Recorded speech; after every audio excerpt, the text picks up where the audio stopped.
या निवडणुका निर्विघ्नपणे पार पडण्याकरता जी काही विनंती आहे ती सर्वोच्च न्यायालय त्या ठिकाणी मान्य करेल.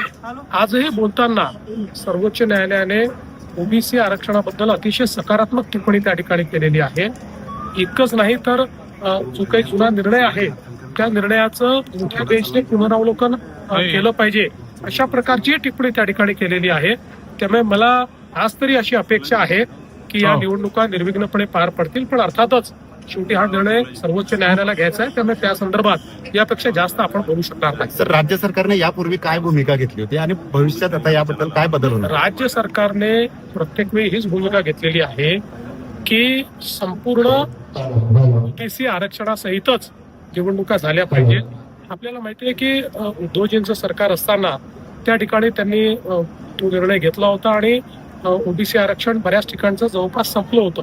ते आम्ही कोर्टामध्ये गेलो, कोर्टाने आम्हाला ओबीसी आरक्षण दिलं. त्यानंतर मग आम्ही हे सांगितलं की ते पूर्ण मिळालं पाहिजे. त्या संदर्भात कोर्टाने काही टिप्पणी केली होती, त्याच्यावरच ह्या निवडणुका सुरू झाल्या.